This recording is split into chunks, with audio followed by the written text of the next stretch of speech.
One of the best Balayya കാട്ടുവരാതമാണ് 2021 റിലീസായ അഖണ്ഡ. എത്ര ഏജ് കുറവാണെങ്കിലും മൂപ്പിലാണ് ഡബിൾ റോൾ നിർബന്ധ.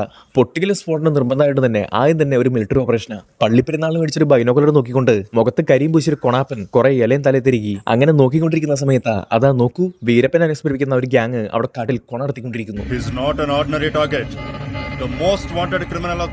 ഓഫീസറെ കണ്ടതും അവന്മാര് പൊട്ടിക്കാൻ തുടങ്ങി. മരത്തിനിടയിലും കാലിനിടയിലും മാറി മാറി വെടിയപ്പ്. റോക്കറ്റ് വിടുന്നതിനിടയ്ക്ക് കാല് മാറിപ്പോയി സ്വന്തം കാലെടുത്ത് തന്നെ കൊടുത്തു ഒരെണ്ണം. റോക്കറ്റ് പൊട്ടി കൊണ്ടാ കനാലിൽ വീണു. പപ്പം തോടെയായിട്ട് അയാൾ നേരെ പോയത് അവിടുത്തെ ഒരു ആശ്രമത്തിലേക്ക്. മുന്നിൽ കണ്ട സ്വാമിയുടെ കഴുത്ത് കയറി പിടിച്ച് അവനോട് കുണ്ടി കുത്തിയിരുന്നു. അങ്ങനെ ആ ഗുണ്ട അവിടുത്തെ സ്വാമിയായി. ഈ കൊണച്ചാൽ അതവിടെ നിർത്തി പിന്നെ കാണിക്കുന്നത് ഒരു ബംഗ്ലാവ്. ഒരമ്മച്ചിക്ക് 2 ഇരട്ട കുഞ്ഞുങ്ങൾ പറഞ്ഞു. അപ്പോൾ ഏതൊരു ഗുദാവിന്ന് ഒരു സ്വാമി ഇവിടെ എഴുന്നള്ളി 2 കുഞ്ഞുങ്ങളെ കിട്ടിയില്ലേ, ഒരെണ്ണത്തിന് എനിക്ക് തരുമെന്ന് അയാൾ മേടിച്ചു കഴിഞ്ഞാൽ വളർത്തണം. ഇയാൾ എന്ത് ചെയ്തു, നടന്ന് റെയിൽവേ സ്റ്റേഷൻ എത്തി. അവിടെ വെയിലത്ത് കുണ്ടി ചൂടാക്കായിരുന്ന സ്വാമിയുടെ അടുത്ത് ആ കുഞ്ഞിനെ കഴിപ്പിച്ചിട്ട് ഇയാളങ്ങ് മുങ്ങി. അയാളാണെങ്കിൽ അന്താളിച്ചും പോയി. ഇതെന്ത് കൊണയെന്നുള്ള ചിന്തയിൽ അയാൾ നോക്കുക. എന്തെങ്കിലും ആവട്ടെ, കൈ കിട്ടിയ കുഞ്ഞിനെടുത്ത് അയാൾ നേരെ പോയത് കാശിയിലേക്കായിരുന്നു. അങ്ങനെ അവിടെ വെച്ച് ആ കുഞ്ഞങ്ങ് വളർന്നു. അതാണ് നമ്മുടെ സ്വാമി ബാലയ്യ. ലവിടെ വീട്ടിലുള്ളത് സാദാ ബാലയ്യ. അങ്ങനെ വർഷങ്ങൾ തോനെ കടന്നുപോയി. പതിവ് പോലെ നല്ല ദൃശ്യഭംഗിയുള്ള ഒരു പാടം. ഇമോഷണൽ സെന്റിമെന്റ്സ് വർക്ക് ചെയ്യാനായിട്ട് പതിവ് പോലെ അവരെത്തി. ഗുണ്ടകൾ കർഷകരുടെ മുണ്ടുപൊക്കി കുട്ടുന്നേരം അതിലൊരു കർഷകൻ ഒച്ചയിട്ടു, കടവുളേന്ന്. 2 വെളുത്ത കാളുകൾക്കിടയിലൂടെ വെളുത്ത കോണാനെടുത്തുകൊണ്ട് അയാളെത്തി. ആര്? ബാലയ്യ. ഗുണ്ടകളിൽ ചെസ്റ്റ് നമ്പർ 1 അറ്റാക്ക് ചെയ്യാനെത്തി. ബാലയ്യ കാലുമടക്കി തോളി വെച്ചതും യമനം കൊണ്ട് അയാൾ 1/2 കിലോമീറ്റർ പുറകിലോട്ട് തിന്നിപ്പോയി. എല്ലാത്തിനെ കുണ്ടി അടിച്ചു പൊടിച്ചിട്ട് ബാലയെ തുടങ്ങി അയാളുടെ ഒടുക്കത്തെ ഉപദേശം. അടി കഴിഞ്ഞു വിചാരിച്ചപ്പോൾ എവിടെ തുടങ്ങിയിട്ടുണ്ടായുള്ളൂ. ഒരുത്തിന്റെ കാലിനടകളെ കയറി മറ്റവന്റെ കാല് പിടിച്ച് വലിച്ച് ഒരുത്തിന്റെ തല പിടിച്ച് കമത്തിയടിച്ച് ഒരുത്തിനെ കൈനടെ തൂക്കി ബാലയെ നടന്നു നീങ്ങി. തലിനടക്ക് ക്ഷീണിച്ചപ്പോൾ ദാഹം മാറ്റാനായിട്ട് ഒരുത്തിനെ തലക്കടിച്ച് അവനെ തെങ്ങിന്റെ മണ്ടക്കേറ്റി അവിടെ നിന്ന് വീണു കുറച്ച് തേങ്ങ. ഇജ്ജാതി കാട്ടവരാത് തൊലി. 2 ചക്രത്തിനിടക്കൂടെ കുണ്ടി തിരികൊരു പോക്കുണ്ട മോനെ. ഇവിടെ ഈ കൊണ നടന്നുകൊണ്ടിരിക്കുന്നതിനിടയ്ക്ക് അവിടെ തൊട്ടപ്പുറത്തെ റൂട്ടിൽ കൂടെ ഒരു ഓട്ടോറിക്ഷയിൽ ഒരു പെണ്ണുമ്പിള്ള വരും. ഇതാണ് അവിടുത്തെ കളക്ടർ. ലവളുടെ പേര് സരണ്യ. പെണ്ണ് കിടന്ന് ഷോ ഓഫ് തുടങ്ങിയപ്പോൾ ബാലയ്ക്കാണെങ്കിൽ അവളുടെ ഒരു പ്രണയം സ്വാഭാവികം. As always age doesn't matter in this universe. അങ്ങനെ പാടത്തും പറമ്പത്തൊക്കെ കറങ്ങി കിടന്ന് കള്ളും മോന്തി പിന്നെ ഒരു പാർട്ടി ഡാൻസ്. അത് നിർബന്ധമാണല്ലോ. ജയ് ജയ് ബാലയ്യ, ജയ് ജയ് ബാലയ്യ. ഇതാണ് ആ പാട്ടിന്റെ ലിറിക്സ്. പാറി ഹൊയ്യരെ ഹൊയ് ഹൊയ്യരെ ഹൊയ് ഹൊയ് ഹൊയ് ഹൊയ്. ഇതിലാണ് നമ്മൾ കണ്ടിട്ടുള്ള ഫേമസ് ഷട്ടുരൻ സീൻ. അങ്ങനെ പാർട്ടി സോങ് ഒക്കെ തുലിച്ചതിന് ശേഷം പിന്നീട് കഥ പോകുന്നത് അവിടെ ഒരു മൈനിങ് നടത്തുന്ന സ്ഥലത്തേക്കാണ്. അവിടെയാണ് അടുത്ത വില്ലനെ കാണിക്കുന്നത്. നമ്മൾ ആദ്യം കണ്ട വില്ലനില്ലേ, അവന്റെ അതേ കൂട്ടാളിയാണ് ഇവനും. അപ്പൊ നാട്ടിൽ ഇത്രയും പ്രശ്നമൊക്കെ നടക്കുന്നതിനിടയ്ക്ക് നമ്മുടെ ബാലയുടെ കല്യാണമൊക്കെ കഴിഞ്ഞു കേട്ടോ. കല്യാണം കഴിഞ്ഞു, അടിയന്തരം കഴിഞ്ഞു. അപ്പോൾ ഇതിനിടയ്ക്കാണ് ഈ ഗ്രാമത്തെ ഒന്നടങ്കം ഞെട്ടിക്കുന്നൊരു സംഭവം. അവിടെ മൈനിങ്ങിലെ കുറച്ച് ആക്ടിവിറ്റി കാരണം അത് ഈ നാട്ടിലെ പിള്ളേരുടെ ഹെൽത്തിനെല്ലാം ഭയങ്കരമായിട്ട് ബാധിക്കുന്നത്രേ. പിന്നെ പറയണ്ടല്ലോ, ബാലയെ പിടിച്ചാൽ കിട്ടുമോ? കണ്ണൊക്കെ ചുവന്ന് പേശിയൊക്കെ വലിഞ്ഞു കയറിയിട്ട് പുള്ളിക്ക് പുള്ളിനെ തന്നെ കൺട്രോൾ ചെയ്യാൻ പറ്റുള്ള.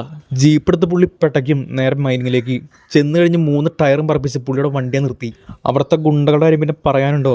തെക്കോട്ടും വടക്കോട്ടും ഉരുണ്ടുപോയിക്കൊണ്ടിരിക്കുന്ന ടയറിനിടെ കൂടെ എല്ലാത്തിന്റെ തലയും കുണ്ടി പിടിച്ച് വലിച്ചാൽ കയറ്റും. താക്കോലിന്റെ ചെങ്ങലൊക്കെ വെച്ചിട്ട് ഒരേ പുളി.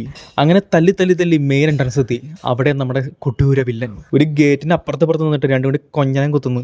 ഇത് പറഞ്ഞു തീരണ്ടേ പുല്ല്.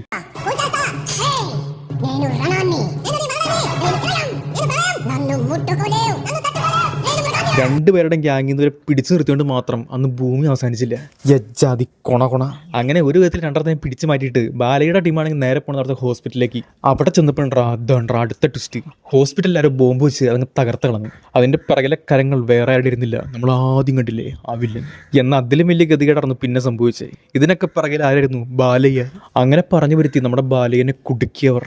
അങ്ങനെ ബാലയ്യ ജയിലിലായതോടുകൂടി തന്നെ പിന്നെ ആ ഗ്രാമം അത് ഗുണ്ടകളുടെ കൈവശമായി. പിന്നെ പറയണ്ടല്ലോ, ഗുണ്ടകളുടെ അരിശം അവിടുത്തെ ഗ്രാമവാസികളുടെ മേലങ്ങ് തീർത്ത് മെറ്റലൊതുക്കി വെച്ചിട്ട് എല്ലാത്തിനും തേച്ചാ വിട്ടു. ഇപ്പൊ ഗുണ്ടകളുടെ താളവുമായ സ്ഥിതിക്ക് ആ ഗ്രാമത്തിൽ നിന്ന് ആർക്കും പുറത്തു പോകാൻ പറ്റില്ല. എന്നാൽ ഈ ഗ്യാപ്പിലാണ് നമ്മുടെ ബാലയുടെ കൊച്ചുണ്ടല്ലോ അതിന്റെ അസുഖം വരുന്നത്. അപ്പൊ അതിന് എന്തായാലും ഹോസ്പിറ്റലിൽ കൊണ്ടുപോകണല്ലോ.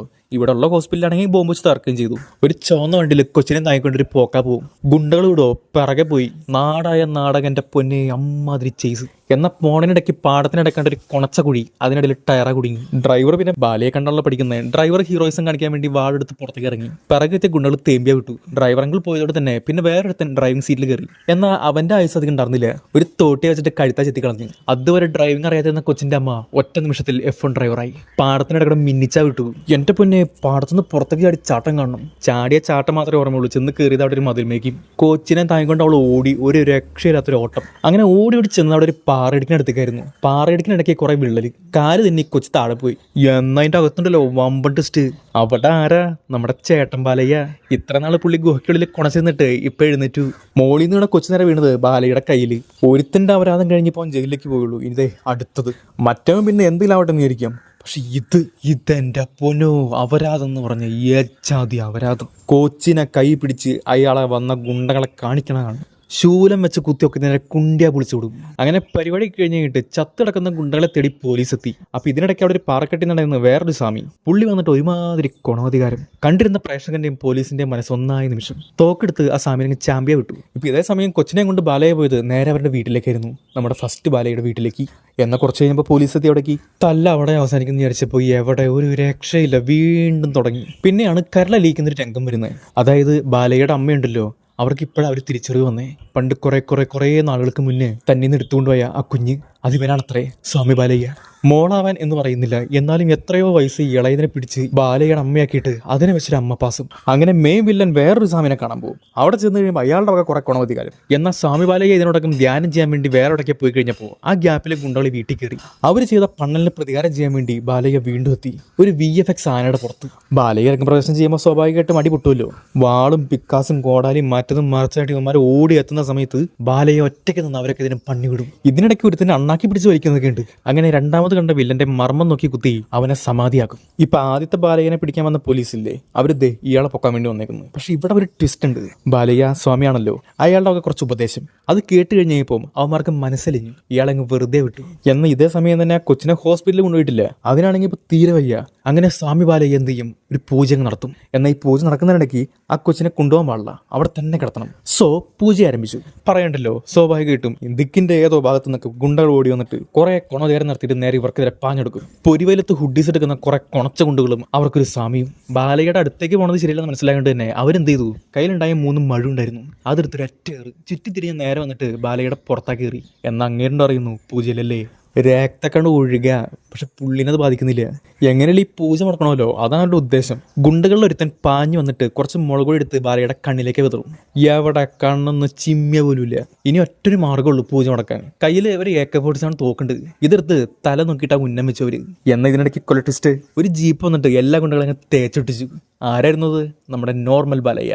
രണ്ടെണ്ണത്തിന്റെ മുഖം സെയിമായോണ്ട് തന്നെ ഗുണ്ടകളും സ്വാമിയോട് കൂടി ഒരു നോട്ടമുണ്ട്, അങ്ങോട്ടും ഇങ്ങോട്ടും ഒരു മാറി ഒരു നോട്ടം. എന്റെ പൊന്നെ എജ്ജാതി സീറ്റ്. ആദ്യ ബാലയെ തല്ലണക്കുന്ന സമയത്ത് എവിടെന്നെങ്കിലൊക്കെ 2 കാളുകൾ വരുമല്ലോ, നമ്മൾ ആദ്യം കണ്ടാലും തന്നെ.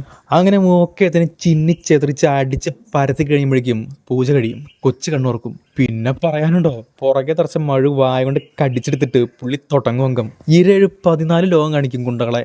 അങ്ങനെ ഒക്കത്തിന് ചാമ്പി കഴിഞ്ഞിട്ട് മെയിൻ വില്ലൻ ഉണ്ടല്ലോ, പുള്ളിനെടുത്ത് ആ കാളുടെ കൊമ്പിലെ കുത്തി കയറ്റിട്ട് കൊന്നു. അങ്ങനെ എല്ലാം ചത്ത്. ആകെ ക്ഷീണിതനായ ബാലയ്യ 2, അതായത് നമ്മുടെ സ്വാമി ബാലയ്യ, അങ്ങേര് കോണാനെടുത്ത് നേരെ പോയി ധ്യാനിക്കാൻ വേണ്ടിയിട്ട്. നമ്മുടെ മറ്റേ ബാലയ്യ അങ്ങേര് കുടുംബമായിട്ട് ഹാപ്പി ആയിട്ട് ജീവിക്കാൻ തുടങ്ങുന്നു. അങ്ങനെ ഈ ഒരു തൊലിഞ്ഞ് എൻഡിങ് കാണിച്ചുകൊണ്ട് ഈ ഒരു പടം അവസാനിക്കുക.